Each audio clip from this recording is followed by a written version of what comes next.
to a podcast about something where each week we dive deep into whatever it is we find interesting. I'm your host, Kalvin, and joining me from Madripoor, it's your co-host, Nick Richardson.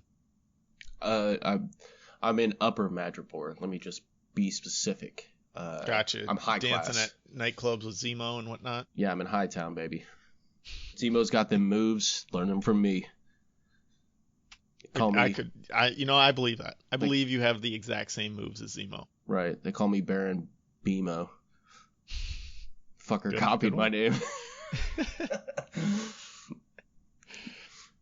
So we are diving back into the MCU. This is our first episode of our finale month. For the next 4 episodes, we will be winding up this show. This is the first of them where we're talking about the MCU. And the reason we were talking about the MCU, because if you go all the way back to January of 2018, our very first episode was also the MCU. So this is a remixed version of the MCU. We're redoing it now in our new format. Just kind of a comparison to how far we've come. So if you're new to the show at some point, you can listen to this episode and you can go back to 2018 and hear the very stark difference. You like that pun there with my man Tony Stark? Bam. In how far we've come. Because that first episode, Eric and I were recording on a phone in my living room, kind of yelling into the same phone. And we don't do that anymore. So that's why I find this interesting. Oh, man. I feel it. The days of being a podcasting caveman. Yeah. It's beautiful. So if you really want to see what we thought back then, my thoughts probably haven't changed much. You can get Eric's thoughts on it, the previous co-host here. Now, Nick's thoughts will all be new here. We've had some MCU conversations, obviously, before. We've talked Spider-Man. We've talked, I think we did MCU movie superlatives at some point. So there's some content in there about the MCU. But we're going to try and keep it fresh a little bit now that, we're about to go into phase 4. I guess we're technically in phase 4 with the Marvel shows. Well, I'm definitely going to keep it fresh, especially regarding this phase 4 action, because since it's, the finale, I don't get to talk like this with most people in my life. Like my wife's a pretty big nerd like me and can have great conversations about it, but there's often times where she looks at me and is just like, will you shut the fuck up? I'm trying to watch What my does TV anything show. you're saying matter? Yeah. Right. It's like, honey, I don't care. And that's okay. Definitely, nothing wrong with that. So I will thoroughly enjoy this. I hope y'all thoroughly enjoy this. It's going to be fun. We got 4 episodes left, including this one. So hang on to your butts. It's going to be a wild ride. So what is the MCU? It is the Marvel Cinematic Universe. It launched in 2008 with the release of Iron Man, kind of. Soft launch in 2008, I'll say, with the release of Iron Man. As of recording this, Wednesday, July 7th, there are 23 movies through the first 3 phases of the MCU. But by the time this releases on Monday, July 12th, Black Widow will have been released, so there will technically be 24 movies by that time. I'm thrilled. There have been a lot of spin-off shows and like the Marvel one-shots. Those were a lot of fun. We're not probably going to talk about those too much. But let's just mention real quick all of the MCU spin-offs, the TV universe, as it were. Just kind of list through the different shows, not really talk in depth here. So first we had the ABC shows, which are also known as the Marvel Heroes shows. I never knew that until I was researching this on Wikipedia. Who the fuck They're calls them labeled that? Marvel Heroes. Wikipedia does. So we had Agents of S.H.I.E.L.D., Agent Carter, and the Inhumans, which I can't believe that existed. So you got 2 episodes of that if you really want to go back and if you're a real completionist. Is it bad? I don't know. I never saw it. I watched several clips from it, and it was just like, what the fuck is this? I've seen clips here and there, and it's not good. Well, I mean, it's like, oh, Game of Thrones guy, I'll watch that. Ian White, I think is his name. It's Ian something. I don't think it's White, but the guy that played Ramsay Bolt. So not a good dude in Game of Thrones, but he's supposed to be like now the most sadistic person in Game of Thrones is supposed to come over and be the stand-up hero of Inhumans. So you're off to a bad start. Well, he transitions to a villain, so it's like that made sense. It's like, okay, gotcha. I see that. I could see that. Yeah, that dude's a good villain. But damn, son, that was before they realized they had to cut a check to make a good show, because Yeah. that wasn't cutting it. No, you can't just be like, yeah, we exist in the same universe, so people are going to watch, because it didn't work. I watched Agents of S.H.I.E.L.D. for, like, I think the first 3 seasons. And then I want to say it was right around maybe Age of Ultron that I was like, this just does not matter anymore. Like, they're barely connecting it to the movies. It's not interesting anyways. It was too much. It was like a slog. And the only reason I was watching it was to, like, make sure that when I went into an MCU movie, I didn't miss anything. And I didn't. Don't worry. Like, what the fuck is this? See, at that point, I'd been saturated with some Flash and Green Arrow, and it got to the point where it was like, these aren't that good anymore. I'd kind of fallen off with that, so I didn't even pick it up. I have zero clue what the fuck goes on at Agents of S.H.I.E.L.D. outside that. Didn't they have Cosmic Ghost Rider on there? Yeah, I believe so. Yeah. Well, he's not Cosmic Ghost Rider yet. Gabriel DeLuna. Don't know. I had turned it off by then. Like, I think I saw the introduction of the guy who was going to become Ghost Rider, but I didn't see the part where he actually became Ghost Rider. Probably looked like a fucking paper mache. No, I think they did a really good job. That's like one of the top good things that I hear the show did was Ghost Rider. Let's check this one. Anyway, after the ABC shows fizzled, we got the Netflix shows, which are also known as the Marvel Knights. The Marvel Knights. That's a way cooler name. Knights with a K. Yeah, way cooler name. It's good. And then there we had Daredevil, Jessica Jones, Luke Cage, Iron Fist, The Defenders, and The Punisher. All pretty good shows. Good to great shows. I enjoy Iron Fist. You will not disparage it here. There are moments I enjoy an Iron Fist, but Finn Jones is whack as fuck. So I liked him as Danny Rand. I know he couldn't do the kung fu stuff, and it looked bad. That's 2/3 of the character. I understand that. I liked everything he did outside of that. That's fair. Like, I thought he did a good job of being like the doofy, well-to-do, but not really world savvy because he's been gone on a mountain in China fighting an actual dragon for the last 10 years. See, he had character. That portion of him down. So you had like 1/3 of the character down. The second third, Danny Rand, when it's time, like when it's fucking go time, this dude's intimidating. Like, you don't fuck with Iron Fist. He did not have that. And I liked the girl that they had playing. She was great. Connie Wing. Yes, she was fantastic. Yeah, she was the best part about that show. Got some good Misty Knight action in that, crossing over from Luke Cage. She was great too. Yep. So there were definitely good parts of each one, except the Defenders. The Defenders was useless. It made me upset just because it's like, man, I would much rather be watching Daredevil right now. Yeah. He's right there. Like, what? They could have made a such better show, and they're just like, nah, we're bringing everybody together. It's fine. People will show up. Well, I think they already knew, like, the writing was on the wall. Disney was going to make a move, and, Marvel was going to be kind of off the table for Netflix. So it's, when the writing's on the wall, you just kind of throw it, hope it sticks, make some revenue off it, and move along. And then we've got the Disney Plus shows, a.k.a. the ones that we're claiming are the only ones that really actually, for real this time, count. Took them a while, but they're there. The rest of these, they never actually happened. They're just a figment of everyone's imagination. That's our 1066, not 616. Yeah. Which is our world, so you guys know. So we had WandaVision, The Falcon and the Winter Soldier, Loki, and then there's many more coming throughout 2021 as part of MCU Phase 4. And there are also some other shows that you didn't even realize existed. We got The Runaways on Hulu, Hellstrom on Hulu, and Cloak and Dagger on Freeform, which is probably a channel that you didn't even know existed. Yeah, I've heard of all of those shows. Never cared to pick them up. Cloak and Dagger are incredibly boring characters outside of their interactions with Spider-Man. So it's like, I'm out. Hellstrom, like, I've heard that name once or twice in my 20 years of reading comic books. And The Runaways, that might be a little interesting. Is that mutants? Yeah. And okay.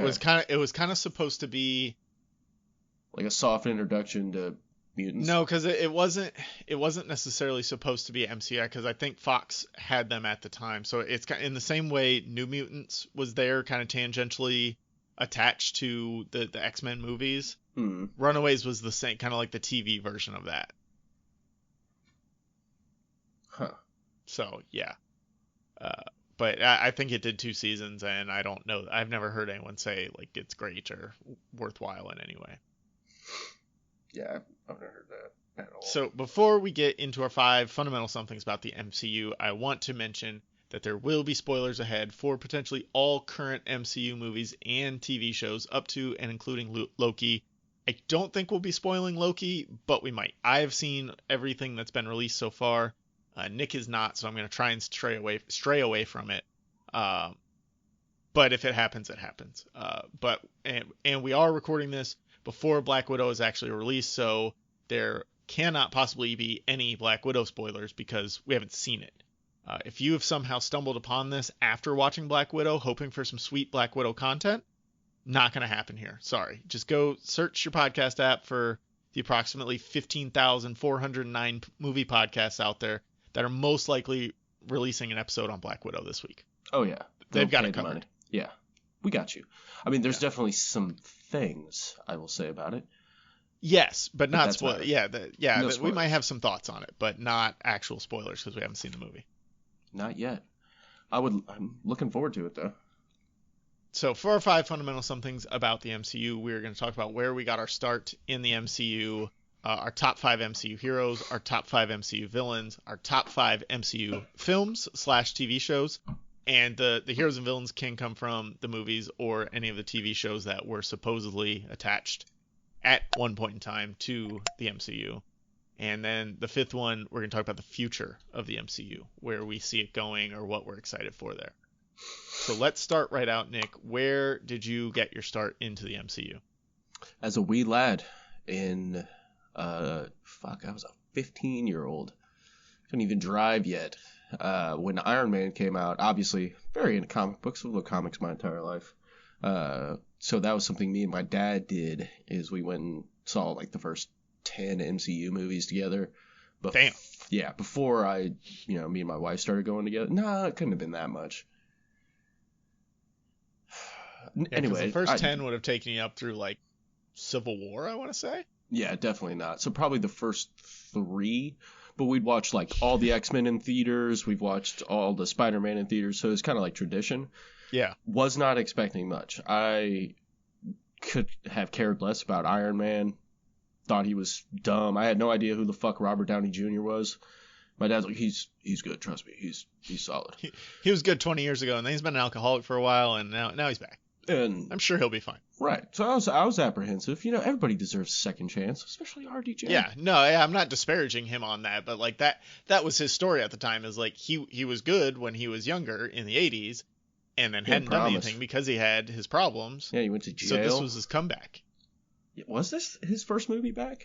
I don't think it was his first movie back, but this was like his first important thing back. Well, I mean, people were talking about it, but I think most people expected it to be like Ang Lee's 2003 Hulk.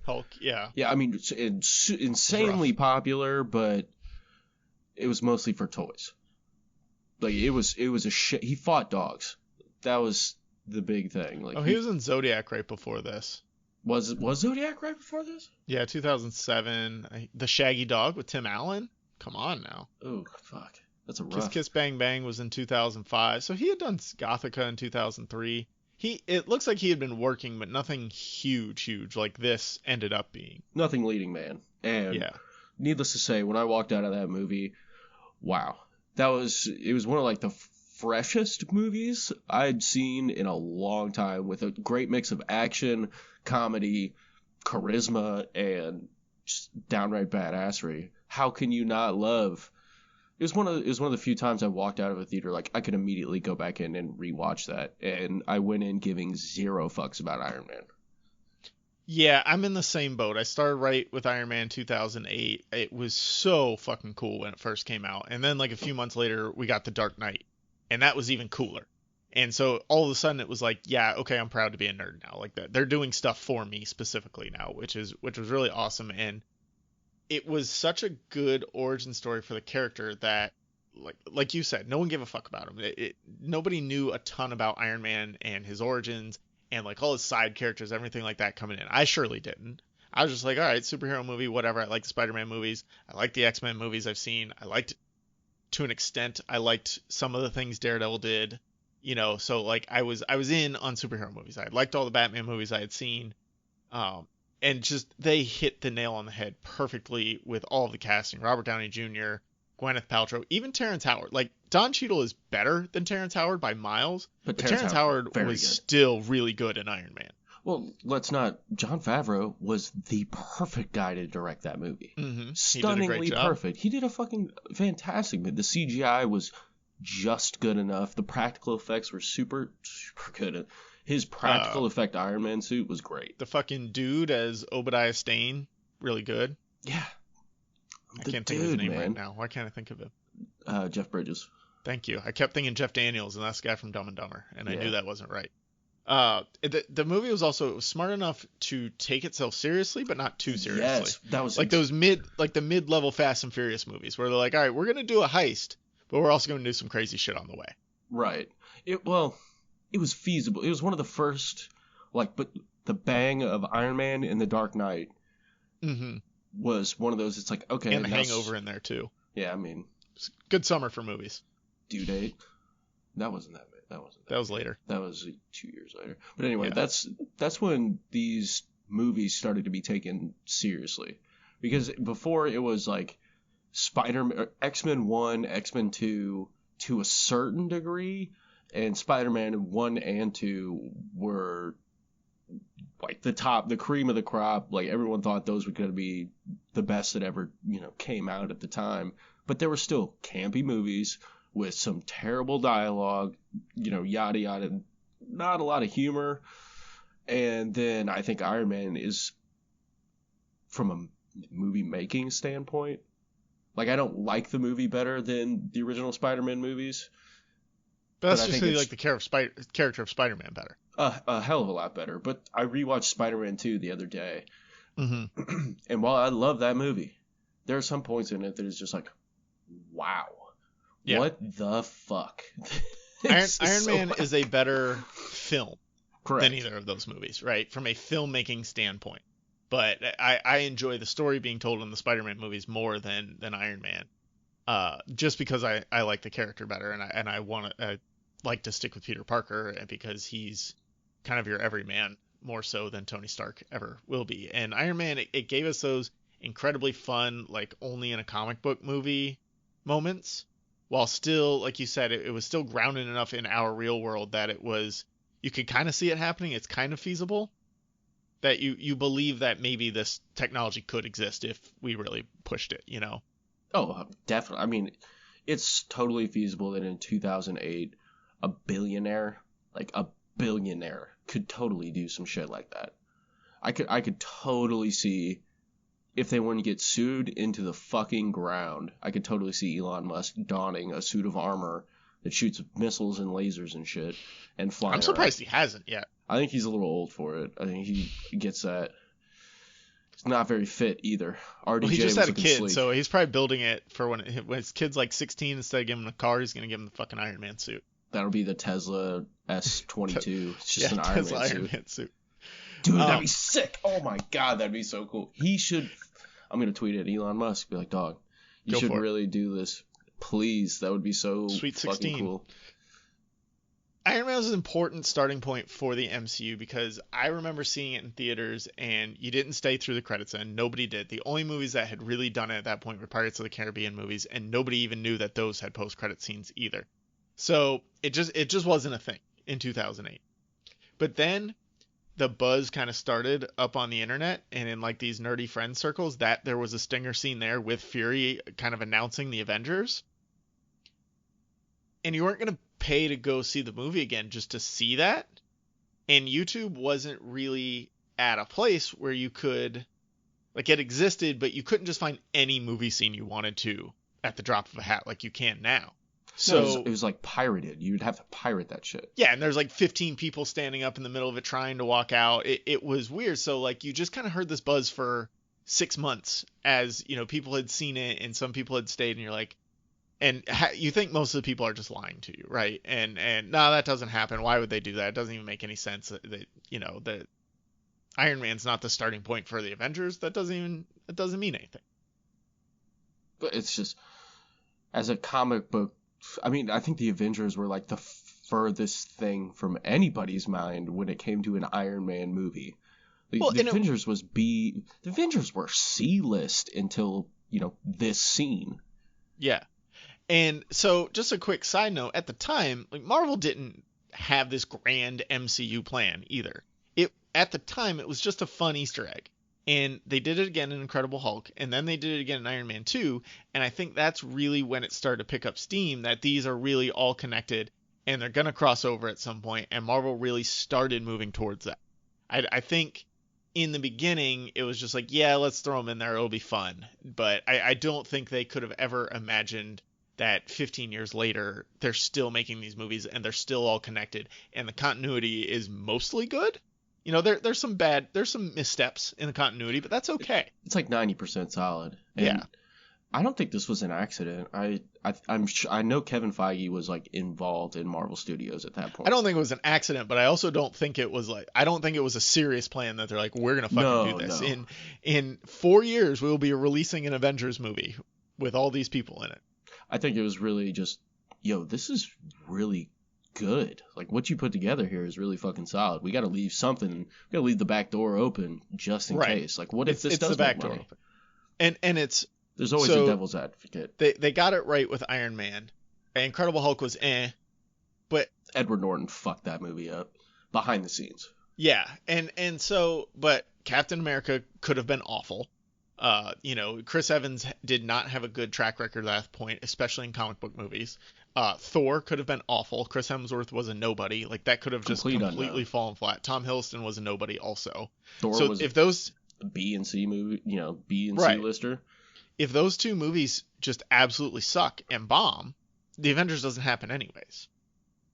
Or even if they're just as bad as the Incredible Hulk, which the Incredible Hulk isn't bad, but if they're not markedly better than that, then they're like, there's no way we're going to be able to get people in the seats to bring these 5 people together. What's just crazy is the Incredible Hulk is just, it's like, who made that movie? It doesn't even have the soul of Marvel that, that touches all their movies. Well, no, and that's part of they didn't have this grand scheme of an interconnected universe at the time, because you can tell they feel like they're in 2 completely separate worlds. They 100% do. It's just dumb. But all of this made Iron Man a day one rental Blu-ray buy and rewatch, because like you had to see for yourself if that really happened in the post credits, and you wanted to see it, and I think that was totally worth it. And 13 years later, this thing is still going, and it's going strong, mostly because that first movie hit every mark it needed to, like we just said, and then the next 5 hit the marks that they needed to. If any of those fall, we don't have what we have now. Yeah, they're all, and what's great is it was obvious at the time, and especially now in hindsight, is they were getting better with each movie. Like, I think Incredible Hulk is definitely an outlier, but I think Iron Man is a good movie. I think Captain America, The First Avenger, is a great movie. I really like that one. A lot of people have it low on their lists, but I like The First Avenger. Love that movie. And, Thor's fine. It does good with what it had to work with. Like, Thor is a hard character to bring to screen. He is super hard. The scope of what Asgard is and what they're trying to do it's not easy.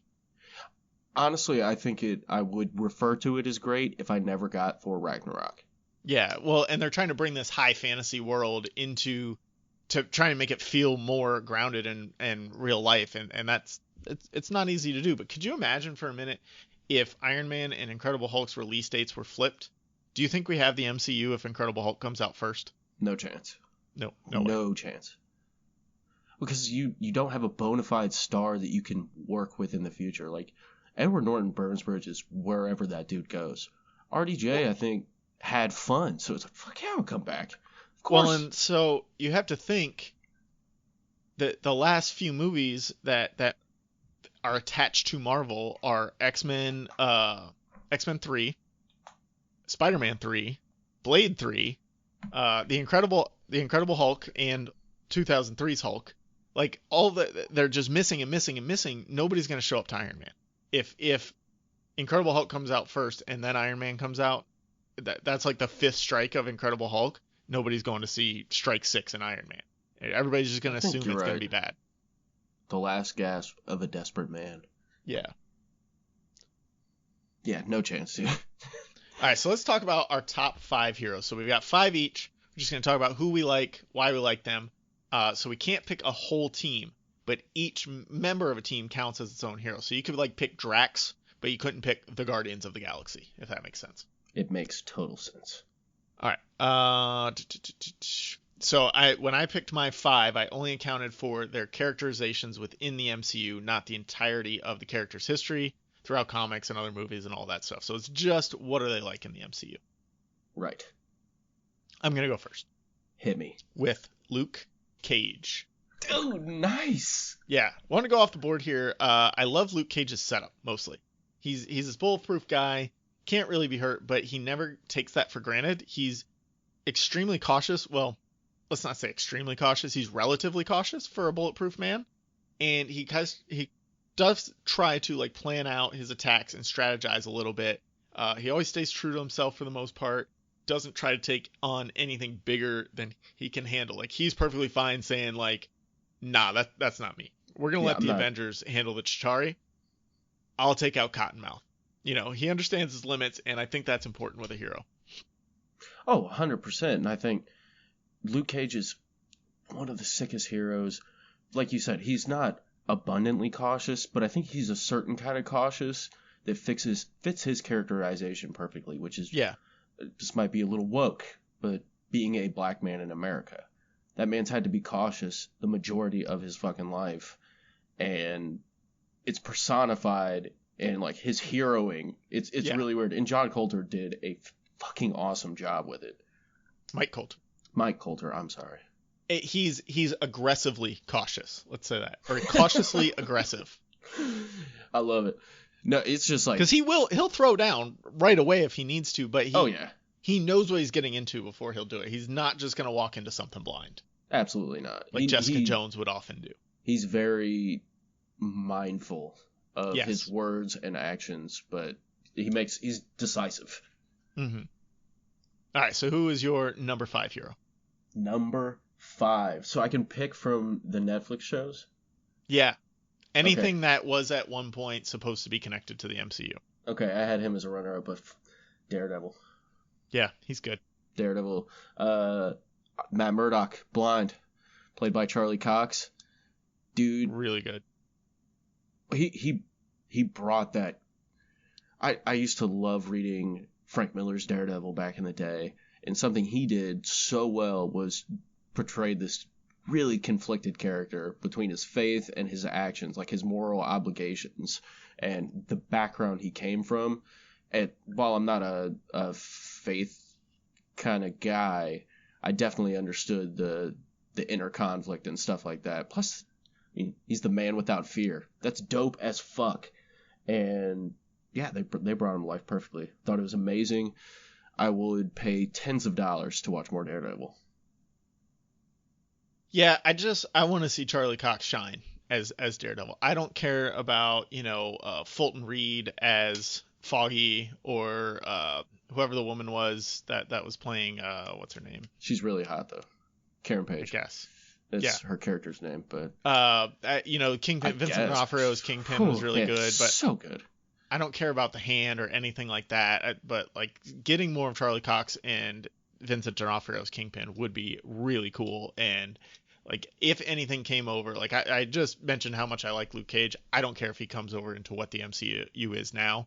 I could do without him. But if anybody needs to come over, it's probably Matt Murdock's Daredevil and Vincent D'Onofrio's Wilson Fisk / Kingpin. Like, they're just absolutely great. Hell's Kitchen needs to come to life. And something that they achieved with that show, especially in the third season. I remember sitting down to watch that first episode, just amazed. Like, absolutely amazed that they put that to TV. So good. And then in the season 3 finale, when he finally takes down Wilson Fisk. And I love that trope that's always been out there. Like, I think there's memes of it out there too, where, they don't want to wear masks because it's really hard to tell their expressions. And then you see that scene where he wins and then just screams in his fucking face.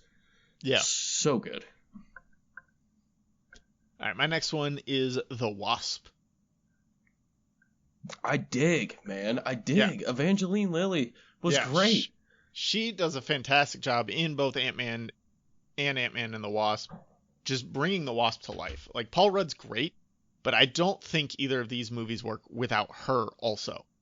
The first movie, she has to kind of have that balance of being jealous of Scott, but also trying to help accomplish her dad's goals and her goals to stop Darren Cross because he's this insane person and they know what he's trying to do. And Scott is not up for the job on his own, obviously. And then in Ant-Man and the Wasp, she kind of gets fully unleashed, and you can tell she should really be top billing for these movies at that point. Oh, 100%, man. And I know we're just pulling from the MCU characterization, but they did really well with her. She's the West Coast Avengers leader. Like, she's been the leader of so many strike teams and stuff like that because she is brilliant, incredibly tactical, cunning, and charismatic. They did a great job with that in the MCU. Yeah, Evangeline Lilly's perfect. And just her like you haircut, said, though, in that first one.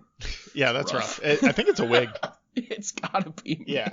They're like, you're way too pretty. We don't want everyone focusing on you, so we're gonna put this wig that just really makes you look bitchy for some reason. But like you said, she's a much more capable fighter than Scott Lang. She understands the technology better. She's just kind of better and more level-headed person than Scott ever is in any of these movies. And, she can hold her own. Evangeline Lilly can hold her own against Paul Rudd in the comedy department, like kind of how she pokes fun at him about his one-sided relationship with Cap. And like, she's always just kind of there, giving him a little elbow in the ribs on everything that he does. And she's perfect for it. Yeah, she's got chops, man. She's got some comedy chops. Yeah, she's great. Who you got next? I got Hulk. Mark Ruffalo's Hulk, specifically. Wow.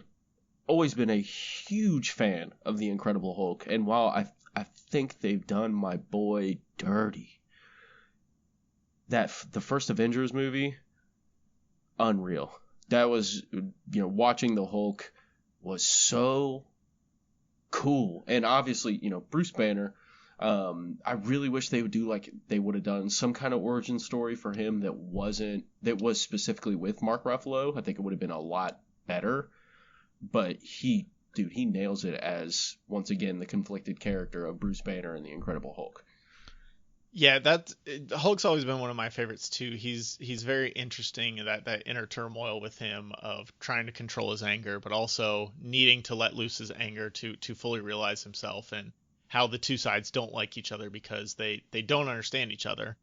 And I just Hulk has been really great throughout the MCU. I mean, Edward Norton did a fine job in Incredible Hulk. It's just not a very good movie. It's not a well put together movie.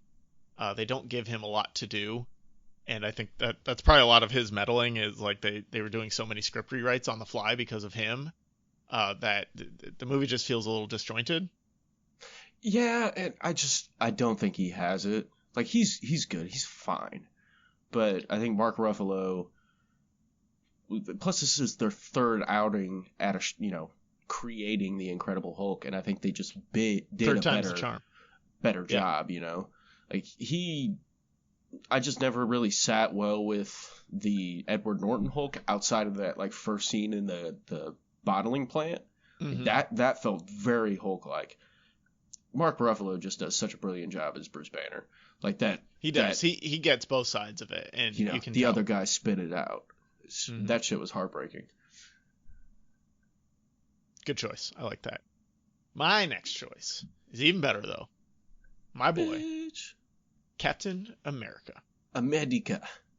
My man. I don't think we need to say too much about America's ass, but I'll say a little bit on him. I've been waiting to say that. You son of a bitch. That's America's ass. Chris Evans is just, again, perfect casting here. And there's a theme in the MCU that pretty much everyone that has come back time and again is perfect casting. Third time was definitely the charm for Chris Evans in comic book adaptations. I couldn't be happier that they gave him another chance because, you know, he was done dirty. He did good as Johnny Storm, but those movies were just bad. The Fantastic Four movies were bad. Agreed, And yeah. he did good in The Losers. But again, just not a great movie. Well, Scott Pilgrim, too. Oh, yeah, he was in Scott Pilgrim. I need to watch Scott Pilgrim again. I haven't seen that in too long. Also a comic book movie. Yes, That's true. So fourth time was the charm for Chris Evans. They just kept giving it to him. Well, it's like Ryan Reynolds. I think it's interesting that they wanted to give it to him earlier, but he kind of ran away from the role. But it's like running away from destiny. That dude is so perfect and just had that stupid optimism plastered on his dumb face. It's stupid optimism, but it's also not like he gets that the character is not just blind patriotism. It's optimism, but it's not just like, well, America, America, America. You know, the strength and responsibility to question the ideals of what the country and the flag and the outfit he's wearing and to fight for what's right, not, you know, what's most American, quote unquote, is more important to him. And that comes from that, you know, doofy optimism that you're pointing out. And I think The Falcon and the Winter Soldier, it wasn't a really good or really necessary show, but it had some moments where it was kind of able to shine light on the shortcomings of the idea of America that the first three Captain Americas couldn't really do. I guess Winter Soldier did a little bit with the spying and Hydra's infiltrated everything. But I think Captain America is going to continue to be a top three character for me, even with Anthony Mackie behind that ill-fitting cowl. Because we've talked about it. Dumb. Yeah, it's a very bad mask. I hope they get him a new mask before the next movie comes out. It's very comic accurate, but yeah, I know, but it looks very stupid, and I can't imagine Anthony Mackie likes wearing it. But he makes everything better. He's great in every movie, just by bringing his presence to it, and I think that's going to continue with him in the MCU. And I also kind of like that the character now can challenge these classic ideals of what America means to different people by coming from a place of understanding that it's not the same for everyone, rather than having, you know, this tall, blonde, beautiful white man tell us what it's supposed to mean. Well, I think the idea of what America is supposed to be has shifted dramatically. Well, yeah. The population. And when I look at Captain America, specifically Chris Evans' Captain America, and you said it really well, I feel like that's what it's like to be in America. That's what it fucking means to be an American. And in 1940, when we're fighting World War II, yeah, it is. Well, I think now as well, just the, you know, if the ideals, quote unquote, are wrong, then why blindly follow them? You know what I mean? Just, you made the point of blindly being patriotic and shit like that. When he's not, I think that's what it means to be an American. You know what I mean? Yes. And I think Anthony Mackie does it very well as well. It's solid. Yeah. Man, I'm getting woke on this episode. We're about to get all the 1 stars. People are going to be like, this motherfucker is woke as shit. I know, we're going to get a lot of listens with this Black Widow release, so well, get the hate mail coming. You've heard That's the at new... APA something, at @alone_podcast on Twitter. Yeah, hit me up. I would love to have a conversation about what it means to be an American with you. But have you heard the newest outrage about Captain America? No. They released a comic last week called The United States of Captain America.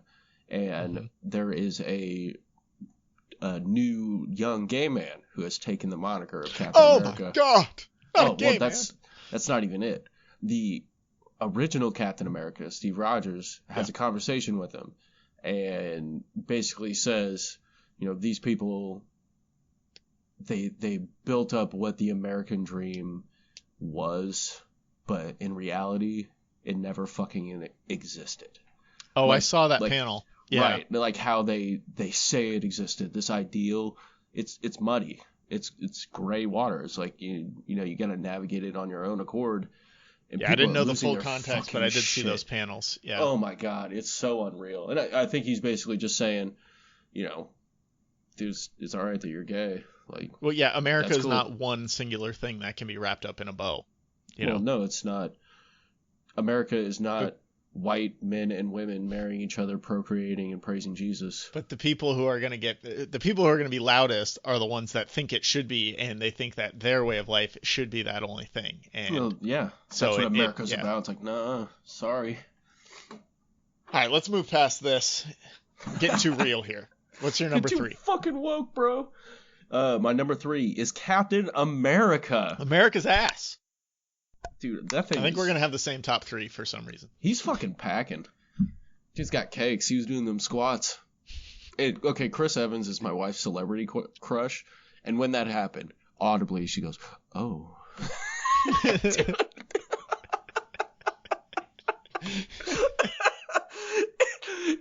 I couldn't even blame her. I was just sitting there, just like, all right, Can't argue with it, So I can't pack them pants like that. Dude, it was so funny. Oh. I'm gonna give her so much shit after this.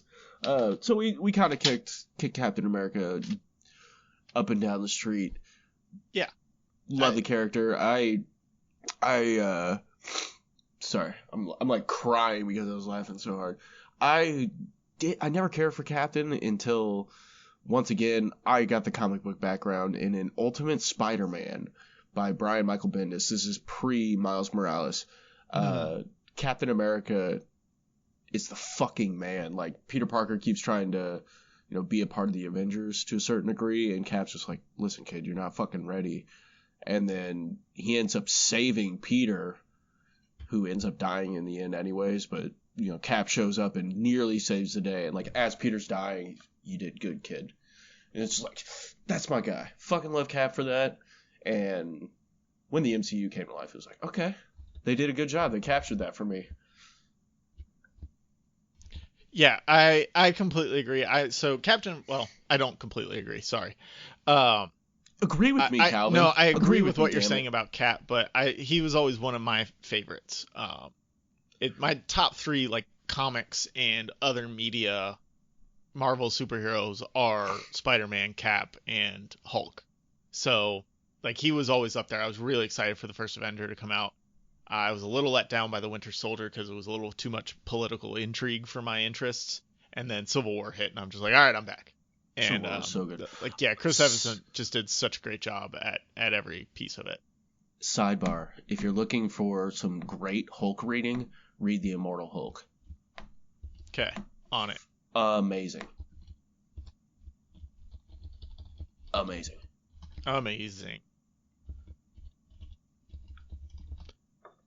My number 2 pick should not be number 2 in anyone's book, but he's number 2 in my book. The Black Panther. Nice. Yeah. I can't even start to imagine what the next Black Panther movie is going to look like without Chadwick Boseman. He was so good in this role. He was... I'm trying to find the right word. So good. It's 2 words, Kalvin. Damn it. Good. Exceptional.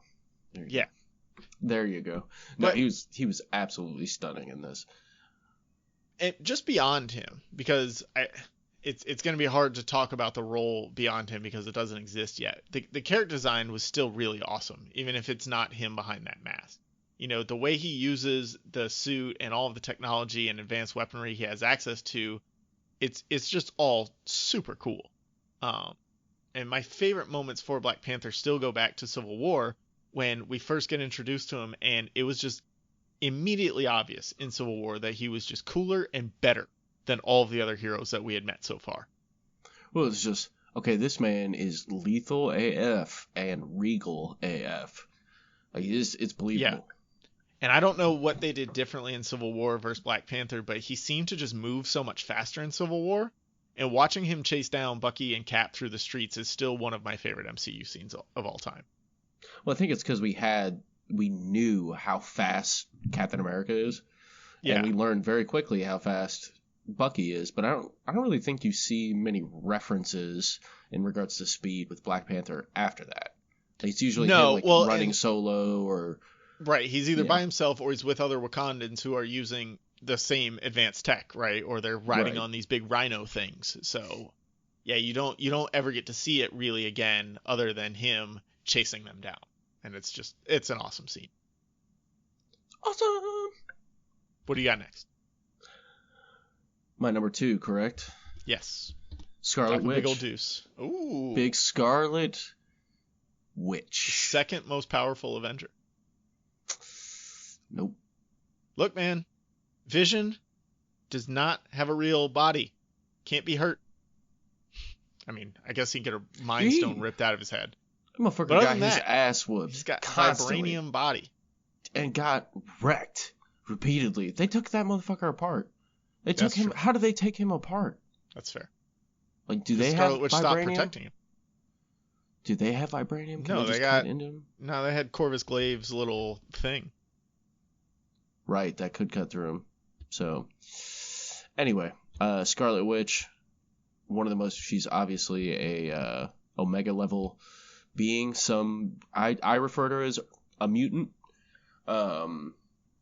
That's what I think she is.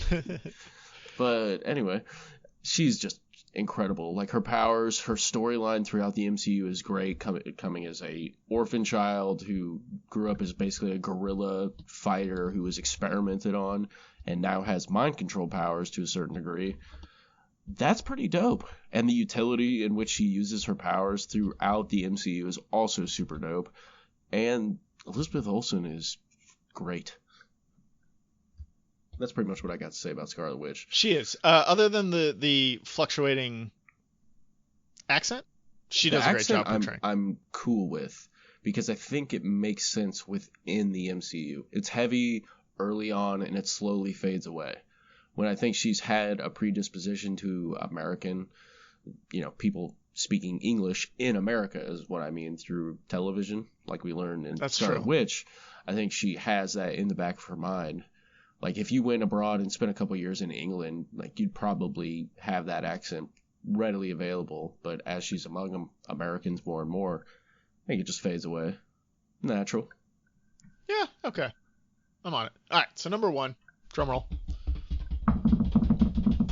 Spider-Man. Better fucking be Spider-Man, Yeah. my guy. It's Better always be going to be the Spider-Man. answer. 100% of the time. yeah. He's always my favorite. Tom Holland is great. He understands what he needs to be in this world, and he fits into that mold.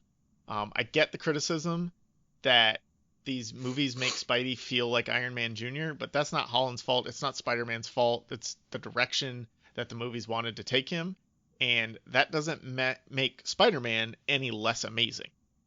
Yeah, I just don't care about the fact if it's you could make him Ghost Rider Jr. I don't give Well, that'd be shit. that'd be dope. Like, let's do that. There's Good a idea. Cosmic Spider-Man, and he's nasty.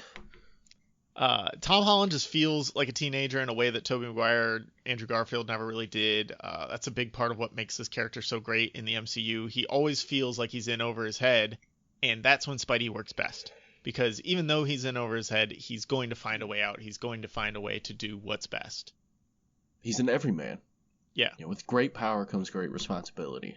That is like the dopest mantra in the history of humanity, and Tom Holland does a very good job. And they've just scratched the surface. They really have. They could make 6 other Spider-Man movies that would really bring the character to life even more, because they haven't really touched his background at all, which I'm okay with. I'm fine with that, but Yeah, I think, well, a big point has been made with him about Tony's death, and I think that's his uncle. His Like, Uncle obviously Ben. Uncle Ben died at some point, but Tony's death is his Uncle Ben's moment within the MCU. I don't think we need to go back to see Uncle Ben die also. no, I 100% agree with that, but I think you could. Like, I definitely think you could.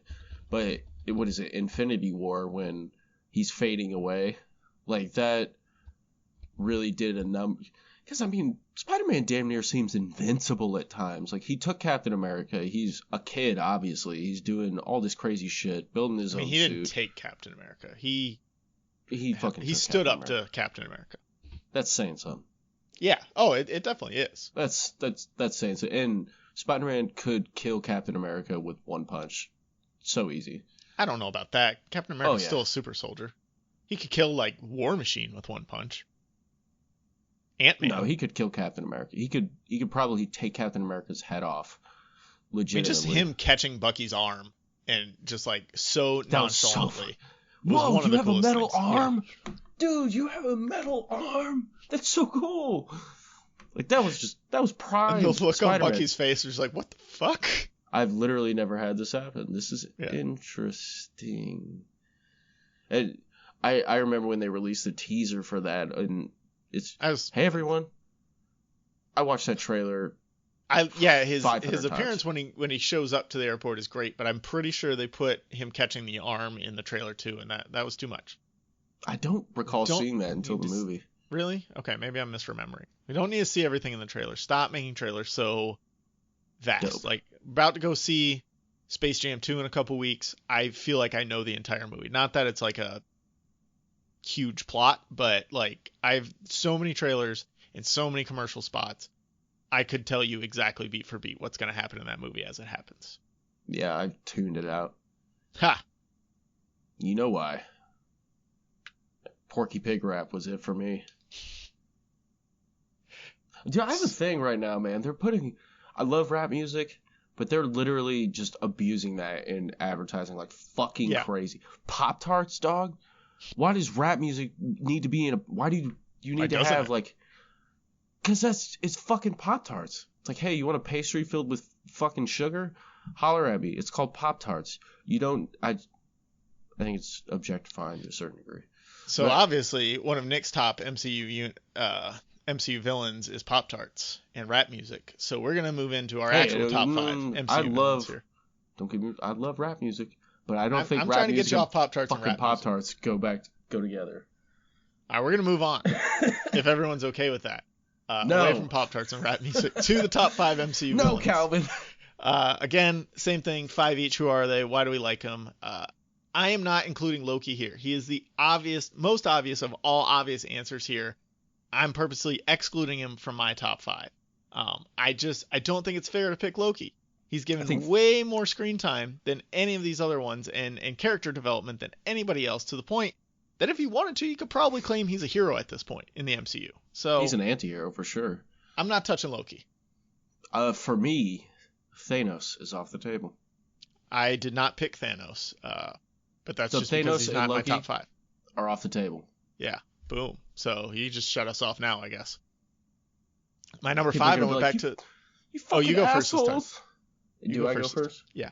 My 5th hero... Okay, my heroes were a lot closer than I thought they would be. My 5th is Ego from Guardians 2. Interesting.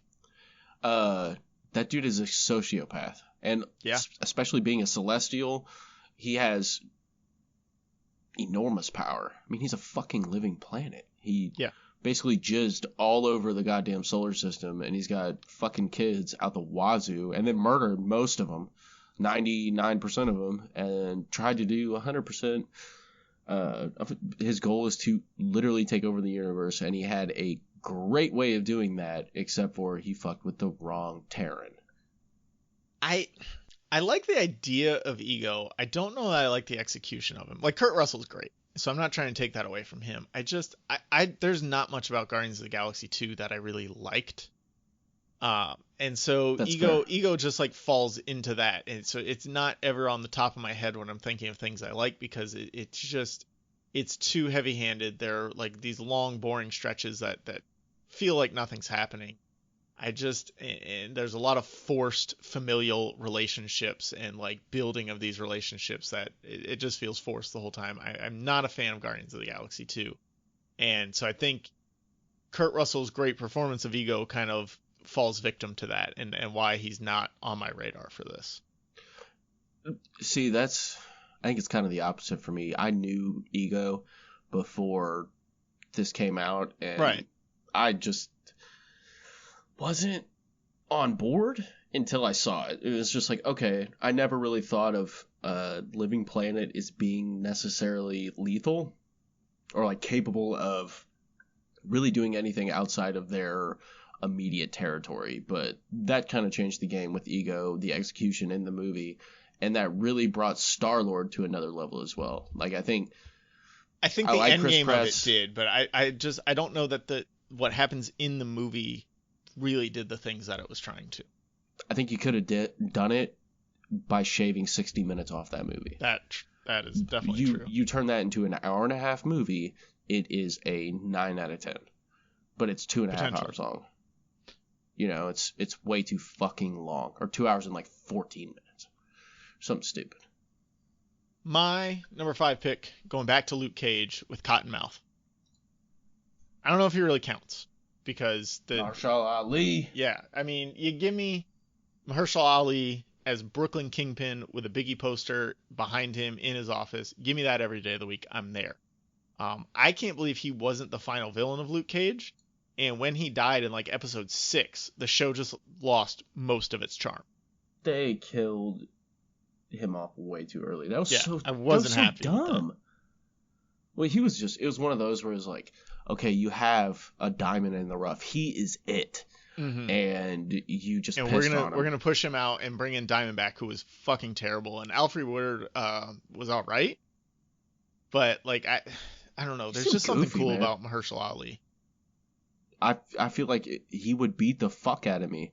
Like, yeah. Any time of day, it doesn't matter. Mahershala Ali would beat the fuck out of me and then get down on his haunches and be like, "Listen, brother, you're on the wrong path." You know, he looked more like he belonged in The Wire than a Netflix superhero show. Yes. And yes. I like that's what Luke Cage was good at. It didn't feel at all the time like a superhero show. It was very low stakes, and it was kind of this underground political intrigue. It wasn't, high politics like Captain America and the Winter Soldier. It was who's gonna rule the underground world of Brooklyn. Yeah, I mean, they're not looking and at Cottonmouth was Brooklyn. the perfect person to do that, and then they killed him. Yeah. So I just gotta give a shout out to my man. Yeah, my boy. All right, who you got next? I have Hela. Okay, that's a good pick. I enjoyed her characterization very much so in the MCU. She was legitimately a great villain. She crushed Mjolnir.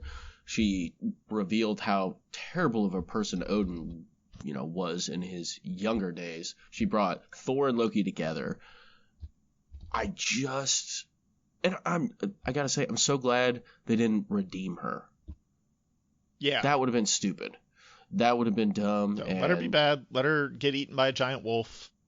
Well, she's got one of the sweetest powers, too. You can just conjure knives.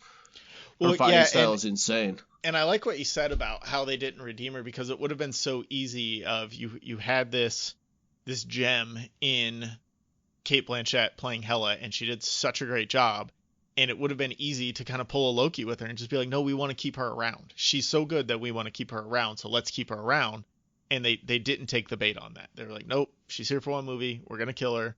We're going to let her just be a badass. And she was. So good for them. Oh, 100%. And I think that was the right move, ultimately. Because she probably would have lost a lot of her flavor as time went on.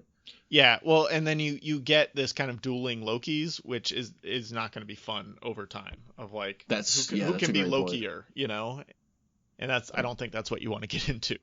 They can both phase knives in. They both are quippy and stuff like that. And let me just throw Carl Urban in there too. Love him. Oh yeah, so good. My next pick was number 4, Justin Hammer from Iron Man 2. Nice, man. Nice pick. So most of my picks here are made mostly on the strength of the actors. And Sam Rockwell, always great. Always great in everything. Fucking love Sam Rockwell. Iron Man 2 is one of the bottom 5 MCU movies. Easily. But it's not ever Justin Hammer's fault. I wish they would have done more with Justin Hammer, especially with how Iron Man always kind of loomed over the entire hero side of the MCU. It would have been really cool if Justin Hammer was always kind of working in the shadows throughout the MCU, kind of like how Norman Osborn is in the Spider-Man comics. He's the one pulling the strings. Loki's kind of pulling them on a cosmic level, and Justin Hammer's pulling them on an Earth level, setting things up, doing things to get these heroes in these jams. I would have been pretty much up for anything just to give more of Rockwell's energy to these films. Dude, they would have made the stakes a lot higher, especially going into Phase 4 and being in Phase 4, if Sam Rockwell came back in just 2-3 minute snippets with Thunderbolt Ross and just casually met Baron Zemo and either was a part of the Thunderbolts or the Dark Avengers. Yeah, that's how you would set that storyline up, and he would be perfect because he's got the military connections, he's got the bread, and he's got the fucking wherewithal to a certain degree. He's a fake it till you make it guy. It could have been really cool if in Captain America Civil War, instead of Zemo, it's Justin Hammer doing all this stuff. Or in Captain America and the Winter Soldier, instead of Robert Redford, Alexander Pierce, I guess was his character's name, like that's Justin Hammer somehow got into the government and made his way up there, and he's the one kind of pulling these strings in there, and he's leading Nouveau Hydra now. Like, there's so many places where you could put him, and that he could, again, connect back to Thunderbolt Ross, and you could keep this thing going. And they just didn't. Let's just have him provide the bomb for Winter Soldier. Right. Yeah. And then you have the Justin Hammer stakes, not only with Cap for doing that crazy shit, the Winter Soldier out there for being the provider of the bomb, but also the entire nation of Wakanda. And just seeing like a dark Iron Man basically against Wakanda, that'd be interesting. Yeah, there's a lot of cool stuff that they could have. Maybe just Sam Rockwell didn't want to be in these movies for the next 10 years. I don't know, but I would have liked to see more of him. Absolutely. And I genuinely hope they bring him back. That would be nice. That was a good pick. That was a really good pick. Who you got next? Fucking Baron Zemo. My boy Baron Zemo. I could do without him. No. Replace him with Justin Hammer. He's No. fine. Daniel Brühl is out of this world. And Baron Zemo, like I said, I mentioned him with two things, Dark Avengers and Thunderbolts. So he's got a lot of connotations in the future, and the fact that they did him so well in the MCU, I think it's going to be Thunderbolts. It feels like it's going to be Thunderbolts because they've got General Ross in there. Man. But I think they've it's got gonna be General Dark Ross Avengers. in there. Zemo's in the raft. I think Thunderbolts resonates with more people than Dark Avengers. Like, you keep saying Dark Avengers, I don't even know what that means, but I know what Thunderbolts is.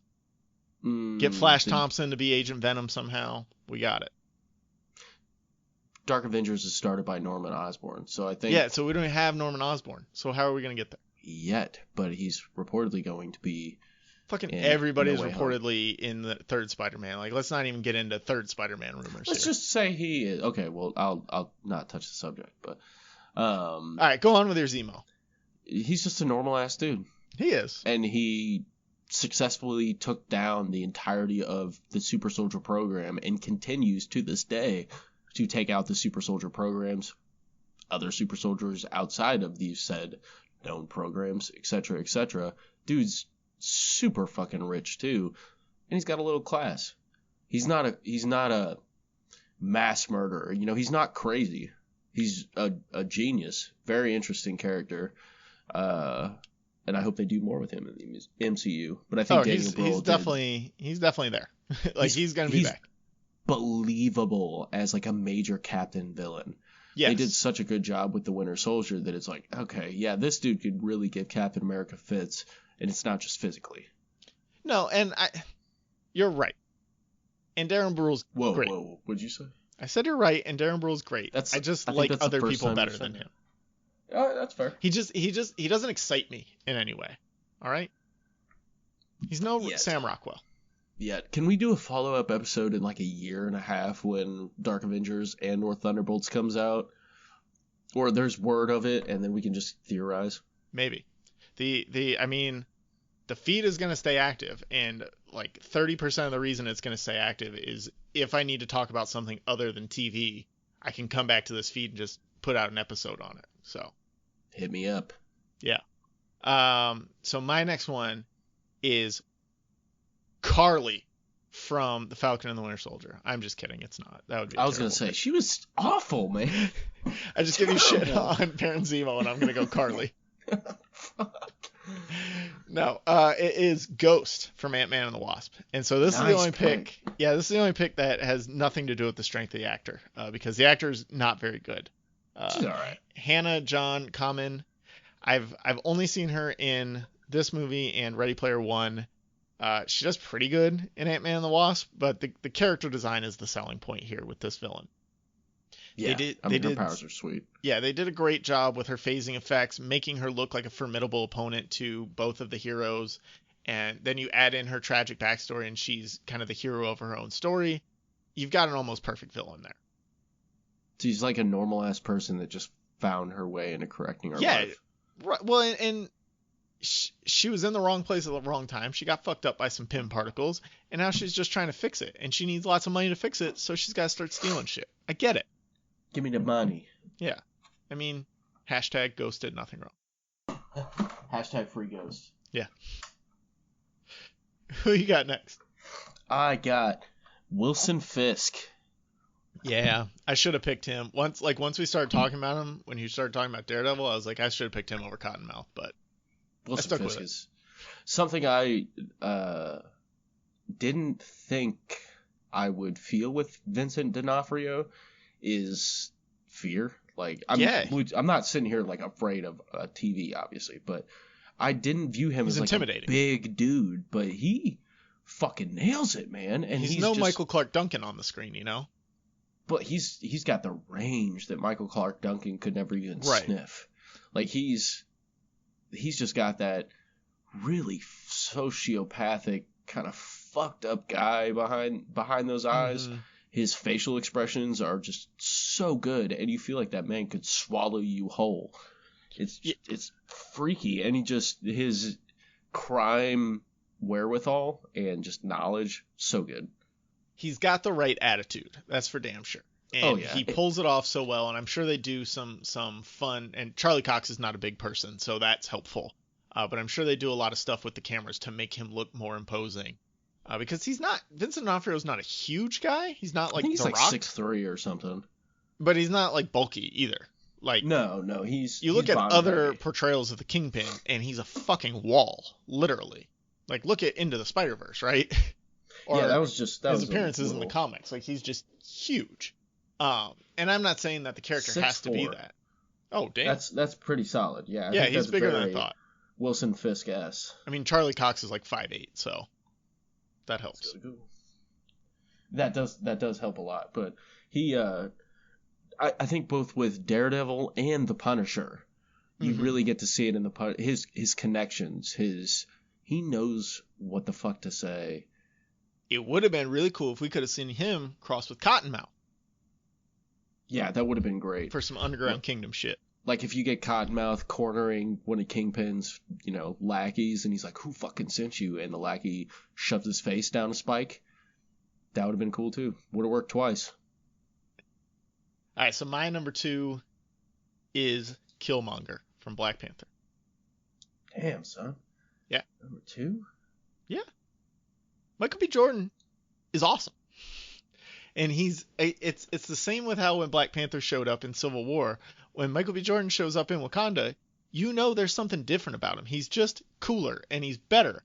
And you knew something made him better than most of the other villains we had seen up to this point in MCU movies. And, he's got a je ne sais quoi. I can't put into words what he does as Killmonger that makes him so captivating. It's just there, He's a regular ass dude with swag, like massive amounts of fucking swag. Right. And I'm not here on the hashtag Thanos had a point brigade, but I think Killmonger, Ghost, and then my next pick all had very good reasons for doing everything they did. They didn't always go about it the right way, but they at least made you stop and think like, they've got a point here. They're trying to make something out of this. I get it. Absolutely. And I think with Killmonger, it was, you see what his end goal is, which is basically to take the throne of Wakanda, a super powerful nation that he never would have even dreamed of outside his father telling him as a kid. And just the path he took to get there, I think is absolutely the most human of all the heroes. Or all the villains. I mean, he killed a shitload of people. Yeah, he killed a shitload of people, but that makes sense as a villain, you know what I mean? Yeah, true. It fits the characterization very, very well. And Michael B. Jordan has that heart of a lion, plus the dude is fucking horrendously jacked. It's unreal. Well, yeah, thanks, Creed. Yeah. Thanks, Creed. And just the scarring all over his body and stuff like that. So it's something where you would look at him and you definitely wouldn't think, okay, this dude has the blood of kings running in his veins, but he does. Yeah. And since Boseman's death, and like, I know a person died and we should respect that and all that, but I've had this constant inner struggle with whether I want Shuri to take over the mantle of Black Panther or if I want them to bring Killmonger back in some convoluted way. It's a very like difficult decision, you know. I think bringing Killmonger back, it'd be the most comic booky thing you could do, right? Yes. Bring back somebody from the dead. But I want to see more female-led super movies in the superhero genre. Shuri is super cool, super smart, and Killmonger would constantly kind of teeter on turning back to the dark side, which I don't know if you need that in Black Panther. No, because I think he was already ready to unleash devastation upon the world. He had cells everywhere. You just can't go back on that. No, but I think if if they do bring him back, he has to be at least reformed of that, right? He has to be trying to do good. I just don't see it. I think M'Baku would be the best. M'Baku would be kind of cool. Black Panther. What I absolutely don't want to see is Nakia becoming Black Panther. Like, no, Daniel Oye. Oh wait, no. Daniel Kaluuya. Kaluuya. I need to get their last names down. I think he would also be a very good. He could be good. I don't like. Lupita Nyong'o is a really great actress, but I don't like her. I don't like her. They didn't take enough time building that character at all either. I really like. I don't like the character of Nakia that much. Lupita's fine, but like I just don't do it. It's got to be Shuri, or I think Daniel Kaluuya he's probably the one with the most star power behind it. The chop, that dude can act his fucking ass off. Or you have to bring Killmonger back. I don't think it's going to be M'Baku. I think he's too big. I'm sure everyone can hear that screaming. I didn't hear it, so you're good. Okay. All right, who is your number one pick? Killmonger. Oh, okay. Number one, Killmonger. The plans he enacted, fantastic. The alliances he created. Good evil plans for Killmonger. Dude, he's super good, and he went out with class. That's how I want my villains to go out. It's like, no, dude, fuck you. He's got the redemption, but also still doesn't get to continue on. Right. I don't want your redemption. Maybe I have redeemed myself. That's on the content of my character. But fuck you. I don't want your bullshit. Yeah. Loved it. I like that. Good pick. As number one. My number one was Vulture from Spider-Man Homecoming. That's a great pick. He's just a man out here trying to provide for his family. You know, when the government steps in and shuts down his entire operation, he's got no choice.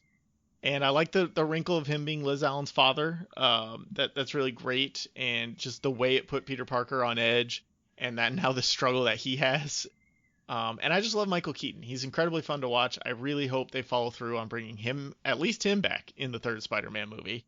There are a lot of rumors about the third Spider-Man movie.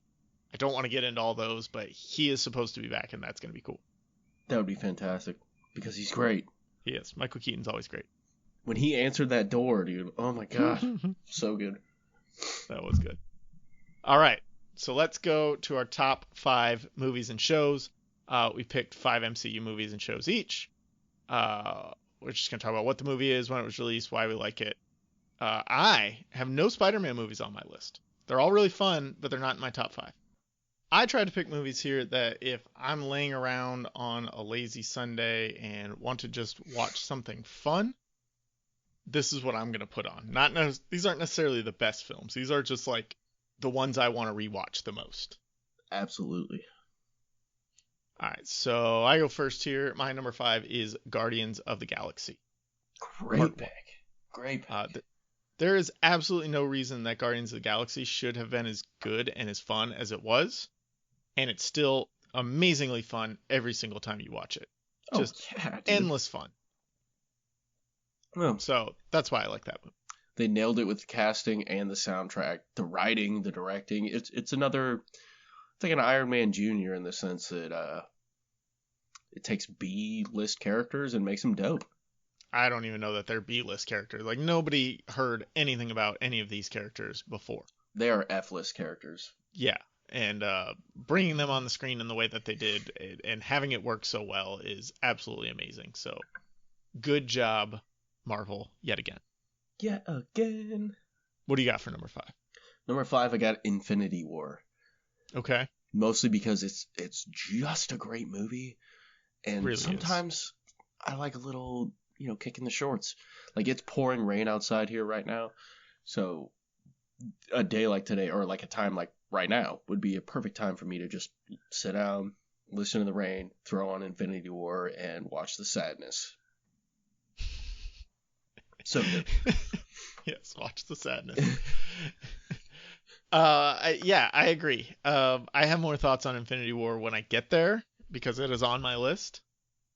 But yeah, Infinity War is absolutely a ton of fun to watch and definitely top 5 MCU movie.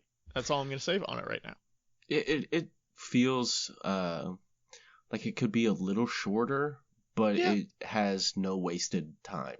Like No. that's it's an oxymoron. I know it doesn't make any sense. But No, I get exactly what you're saying.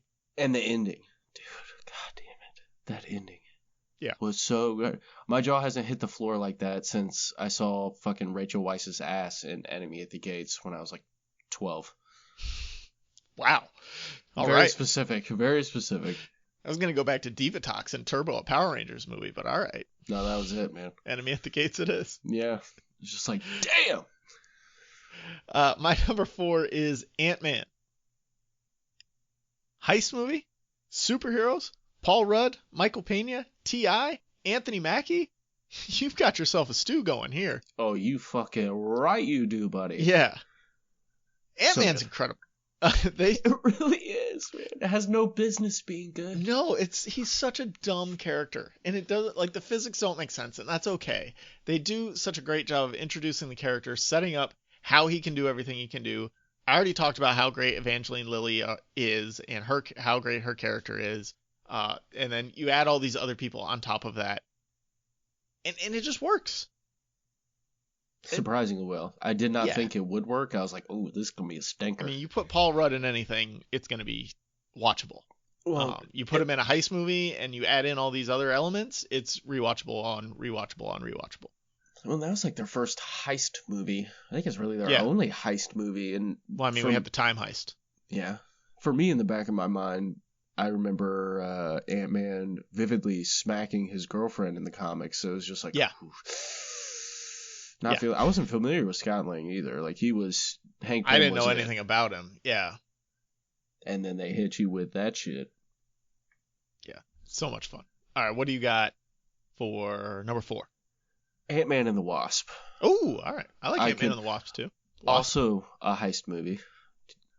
Yeah. Yeah, to some extent. I think Michael Douglas is really, really good as Hank Pym. I think all around it's a better movie because they found their spirit. They found that sounds so stupid. They found their groove. If that makes any sense. I get what you're saying, and Michael Douglas is the heart of Ant-Man and the Wasp in a way that he's not in Ant-Man, because it all hinges on him trying to find his long lost wife, who he thought he could never recover, and so him kind of pushing things forward makes it like it gives it that extra heart, which Ant-Man doesn't have. Ant-Man is more, to me, it's more fun because of the heist element and because it focuses more on actors I like better in Paul Rudd and T.I. and Evangeline Lilly. But I think what you're saying is right with Ant-Man and the Wasp, where there's a heart to that movie. Yeah, it's a tough one to compare to other movies in the sense, like, Evangeline Lilly, so many characters kind of come to fruition. I think, like, Ant-Man becomes a player. Like, he's genuinely, okay, this dude is an asset and not just a goof. Plus, it's set up in-game to a certain degree. Evangeline Lilly absolutely is the heroine that the MCU movies needed. And she's so good in that movie. That's something if I want to feel a good kick to the shorts, that's what I throw on. Yeah.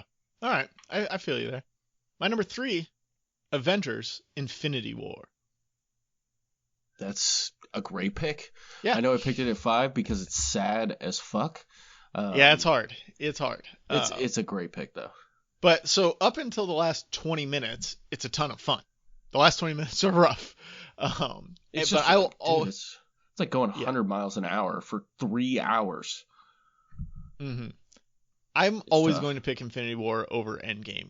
Endgame did something super special and finally bring everyone together, and it's amazing that it happened as seamlessly as it did. But Infinity War, in my mind, is a better movie. From like a filmmaking standpoint, from a plot standpoint, from everything that goes into making a movie, I think Infinity War is better and it has greater stakes, and it leaves you completely torn apart and just searching for answers when it's done. And I've said it a million times. Infinity War is the Empire Strikes Back of the Infinity Saga, and it's probably the best movie from a film standpoint, quote unquote, film standpoint of the first 3 phases of the MCU.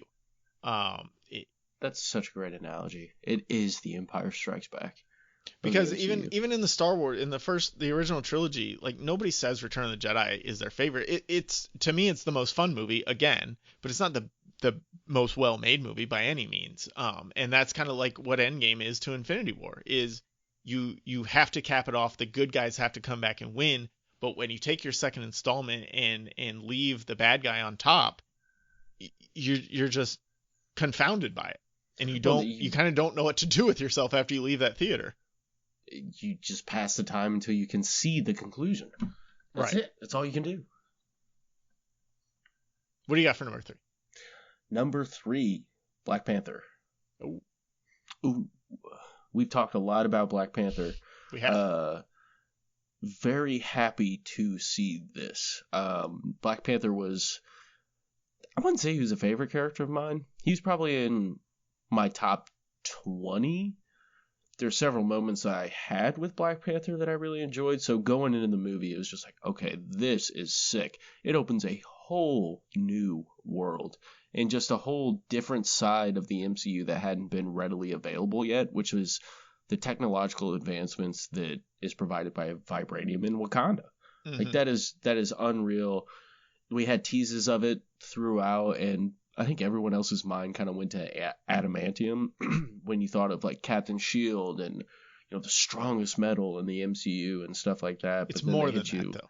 right. It's like a living metal more so than an adamantium is. It's an organic Yeah. metal basically. Like that stuff is sick as fuck. And when you get geniuses like Siri working on stuff like Shuri. that, and then Siri. And Siri, she probably had an iPhone. I'm sure she did. I'm sure she did. They probably She named got it that Siri. Wakanda, that W phone. Right. That W phone. But yeah, Black Panther. Love that Yep. movie. So Black- good. The soundtrack is super good. Yes. Action's great. The stakes are great. The villain's great. All around, it's got all the cookies. Black Panther's my number 2, so I'll just roll into my thoughts, and it's pretty much the same as yours because we've talked it to death. But they brought in a whole ass fictional country and made it feel real, made it feel lived in. It's got its own set of internal issues and advanced technologies. They did all this in a single movie. Right. And cultures and dialects Yeah. and, beliefs Wakanda's and stuff just like that. It's a super cool place, and they give it this great depth and have time to build out several side characters: Nakia, Shuri, Okoye, whatever the fuck Daniel Kaluuya's name is, M'Baku, all these guys. They give them enough time to breathe in this new world and have them feel real. Also, Ulysses Claw's there for the first time. Killmonger's there for the first time. You bring in Martin Freeman's character and give him a little bit more to do there. He's bougie, though. Yeah, I just can't believe that we got to see all of this on the screen for the first time, and they made it feel so real. And they did just such a great job. And, I think a lot of the credit has to go to Ryan Coogler of what Definitely. he was able to build within Black Panther. And I'm really excited to see how they continue the story of Wakanda, because I don't think you can fully replace Chadwick Boseman. So I think you have to make it more about Wakanda and the culture of Wakanda and how this is going to sound like kind of dumb and cliched, but like how Black Panther is a part of all of them, how Black Panther is a part of all of Wakanda. And how they can take that legacy to the next level. No, definitely, dude. I think it's you're right. You can never do the Chadwick Boseman justice or a second Black Panther movie justice without him, but it needs to be made. Like, if that makes any fucking sense. If any MCU movie needs to be made, it's Black Panther 2. Yeah. Let's get it. For reasons that are too woke for much of the audience. It's just a good fucking movie. So what's your number 2? Number 2. Captain America. Number 2. Number 2. Civil War. Damn, you were just one ahead of me. I had that as my number 1, so let's get it all out here. Shit, then my number 1 might surprise you. Civil War is the Thor of the Dark World, isn't it? Yeah, 100%. It was actually the Incredible Hulk 2008. Yeah. Civil War is not my favorite movie, obviously, in the MCU, but it's the best movie in the MCU. It's so fucking Actually, good, I think dude. Infinity War is a better movie, but yes. It does, I mean, so many introductions of key characters into the Marvel Cinematic Universe. Also, like, further depth providing, you're dividing them down this line, and I mean, that's a stance that a lot of people are, I'm sure, I'm not the only one that would say this, but, you know, that's a stance that I would take in real life. Mm-hmm. It's like, you know, fuck you. Or not fuck you. It's one of the, and you're doing that against your allies and stuff, other superpowered beings, you know, your friends. Like, that's a tough decision, and they personified that well. The sadness and the despair between Captain America and the Winter Soldier, and, you know, all that stuff. Yeah, for me, it's the most fun of all the mashups out of the big 5. You know, Avengers, Age of Ultron, Infinity War, Endgame, and this. Those are your biggest mashups, right? I think this one is the most fun out of all those. We, like you said, we get the introductions, we get Black Panther, we get Spider-Man for the first time. Bucky starts his turn back to the good side. You get Zemo in there playing Cap and Iron Man against each other. You get the scene of Cap, Bucky, and Iron Man in the 3-way battle, you know, in the old Soviet rundown super soldier lab or whatever. And I think with these movies where you're building a superhero movie and superheroes always have to win, 90% of the time superheroes have to win. Obviously Infinity War is the exception that proves the rule in this case, but I think this is the only way you can really, really have stakes in these big superhero movies. Is the good guys, they're gonna win in most movies. So even when you pit them against each other, you're not gonna see anyone die, right? Right. But so this is something that Civil War did better than like Batman vs Superman, is you felt that break between the two sides. Batman v Superman, like they never felt like they really had a reason to be fighting each other. But this break you felt, and the two sides, they both had their points. You could see where both of them is coming from. And I think it was far more detrimental at the end of the day than any Chitauri invasion ever could be, this break between the two sides. And I think part of what makes Infinity War such a good movie is we finally see that all come to fruition. We see the full fallout of that the team can't come back together to take on this Thanos level threat because of how truly broken they were after Civil War. And that's what makes Civil War so good, is it effectively played them against each other, gave them a good reason to be battling, and at the end of the day, they didn't kiss and make up. They went their separate ways. Right, and then irreconcilable differences. They divorce. They stayed their separate ways. Conscious uncoupling. Yes. All right, what do you got for number 1? Number 1, Thor Ragnarok. 100%. This is my favorite Marvel movie. I get it. Oh, dude, it makes me feel good every time I watch it. They beat you over the head with the jokes sometimes, and it annoys me. And I'm cool with that, but I love it. I love it. Sometimes that's I need a really good my laugh. only complaint about it is some of the jokes. They're just like, did you get it? Did you get it yet? No, we're gonna keep making the joke. Are you sure? Swing and a miss. Did you get it? Did you get it? Okay, now you got it. Cool. Right, but I love the tone. I love the stakes. I love the fucking colors, the soundtrack, the character building. I love it all. Yes, giving Taika Waititi control of it was the best thing they could possibly do. So fucking smart. They totally upgraded Hulk. They upgraded Thor. They upgraded Loki. They upgraded Odin. I mean, you got fucking Hela in that shit. And then you got Valkyrie as well. That's just a whole. You thought you got a lot of depth with, I can't even think of it. Malekith. No, the home world. Asgard. You got a lot of depth with Asgard, and then you get this whole another fucking exposition dump on you, but it all makes sense. It's played out well. And they bring about the apocalypse. They see the prophecy through. It's one thing to make prophecies and to have Thor's dream in Age of Ultron, and you could just not do any of that, right? You could just say, well, they changed the timeline, and we're not going to bring Asgard down. We need Asgard. But no, they stuck to it. They brought it down in a believable way that makes sense for it not to exist anymore, and then they move the characters to somewhere where they're more needed now. Right. And that's really great. Loved it. Such a good movie. I rewatch that probably once every month. Wow, that is often. Yeah, passively. All right, so let's talk the future of the MCU. What upcoming official movies and or shows are you most looking forward to, and why? These are officially announced movies. I'm not considering things like Fantastic Four or any X-Men projects technically officially announced, because they're not technically officially announced. They're just like these things that, they're going to happen sometime, but we don't actually know what's going on. Right. So aren't real things. What are you excited for? I'm going to go with my number 2 pick first. I did. Do you have 5? No. Oh, okay, good. No, I just got 2. Okay. I was like, fuck, am I supposed to have 5? No, I only have 2. When you said number 2, I was like, I have like 1.5 here? Yeah, one. I'm equally excited for both these. Number 2, well, that's not true. That's a goddamn lie, because it's number 2. Just tell us, Widow. Nick. Black Widow. I'm so excited. I want to see Taskmaster so bad. I want to see Taskmaster, but everything else I don't care about in Black Widow. I'm sorry, world. Yelena Belova, so good. See, this is where being a comic book fan would be very handy for you. She's so those words great. mean nothing to me. Plus, Rachel Weisz has been my celebrity crush since I was like 10 years old. She is learning a lot about you and Rachel Weisz today. Dude, she's hot. She's most likely Taskmaster, so there you go.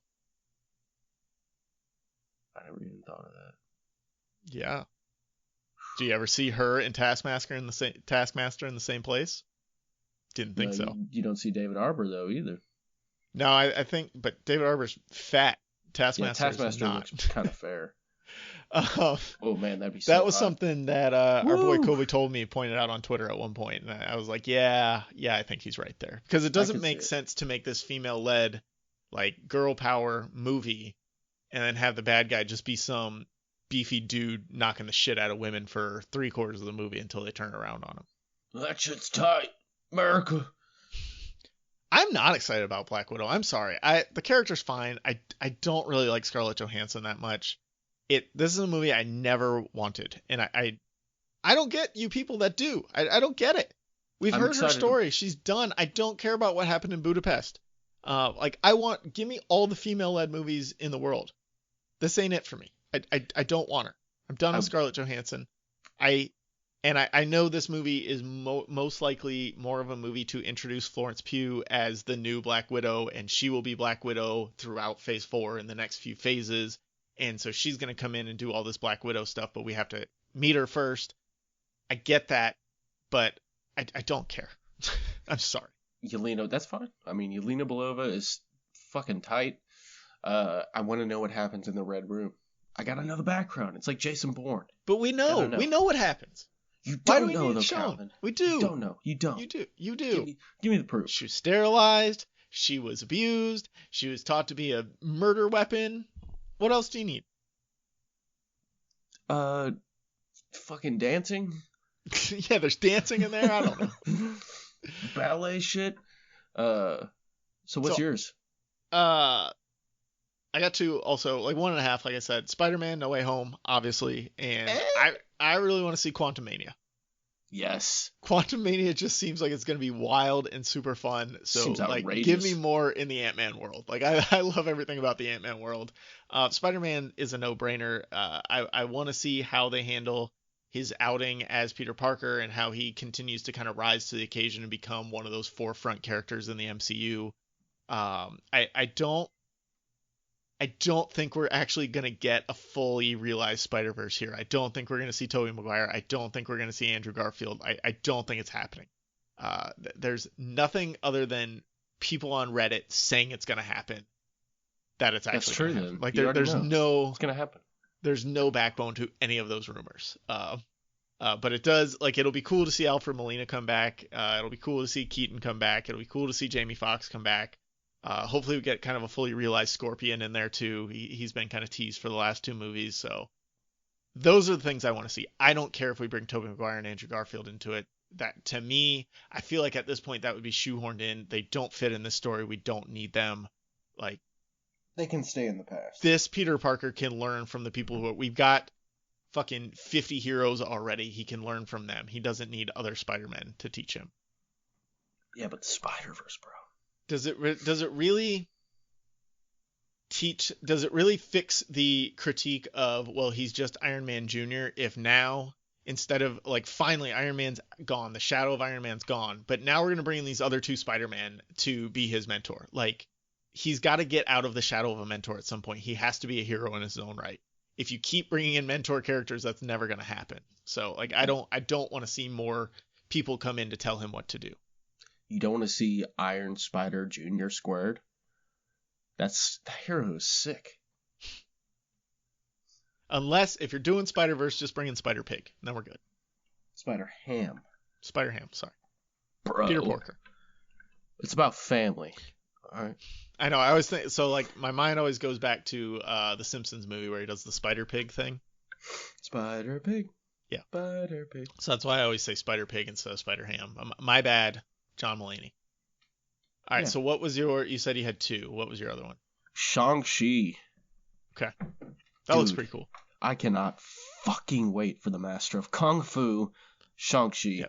As we know from a couple episodes ago, you are a master of Kung Fu movies. I'm all about, I mean, you're goddamn right. But I'm all about Shang-Chi. He was always a really dope character. And I mean, back in the day, you get his comics for fucking nothing. And they're good. I'm down with them. I had never heard of him until like a year and a half ago. But it looks good. Yeah, it's pretty sweet. All right. So now we come to our final segment. What would you do, Nick? If you were an actor, what existing MCU role could you see yourself playing? Like, that's been in the MCU or possibly in the future? Like, you're replacing an actor that's already in the MCU. You're going to be that character. Crossbones. Okay. All right. I like that. I can see it. I like that. Gruff with few lines. So I went like hero side. I can throw hands. I think I could pull off like Star-Lord maybe, or like a slightly more charismatic Hawkeye. I definitely couldn't be any of the absolute front and center heroes here. Like, I'm not going to be Tony Stark. I'm not going to be Cap. I'm not going to be Spider-Man. But give me one of these kind of bit parts and let me spin. I'll be it. Give me a few one-liners, some dance moves. I'll be fine. Right. Or give me like, can I be like the token white guy in Wakanda role? Does that exist? That would be kind of fun. The White Tiger. Yeah, there you go. Yeah. The White Wolf. The White Wolf, yeah. I don't want to be Bucky, though. I want to be a different token white guy. So you could be Tucky. The yeah, white bear. Now you're just stretching. All right, so the final question here. If we lived in the MCU and you had superpowers, what existing MCU hero would you actually be? Wolverine.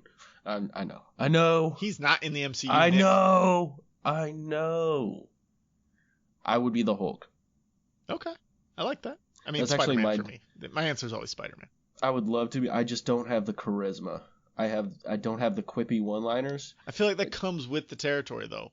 If you're a teenager and you get those powers, like, the quippiness is just going to start coming naturally. Hell no, son.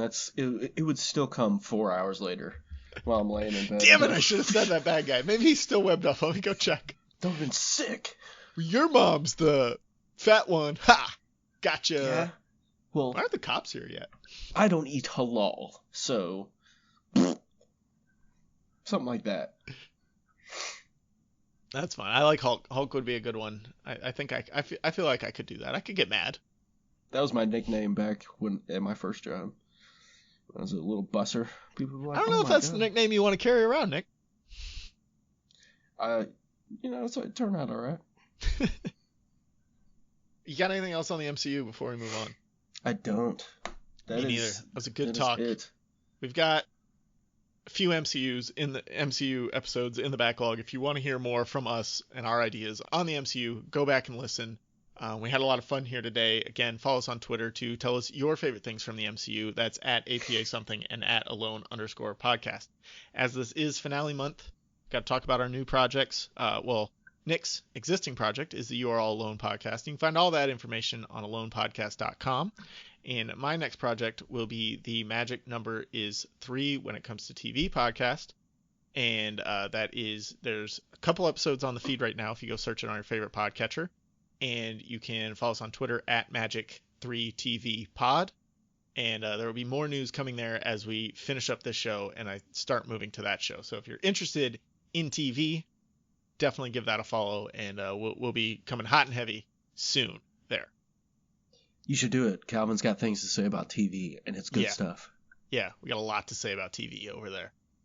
If you like the music for a podcast about something, you should check out Those Cats because they provide all of it. And you can check out more stuff from us in the show notes below in all these cool links. And you guys stay sassy. Stay classy.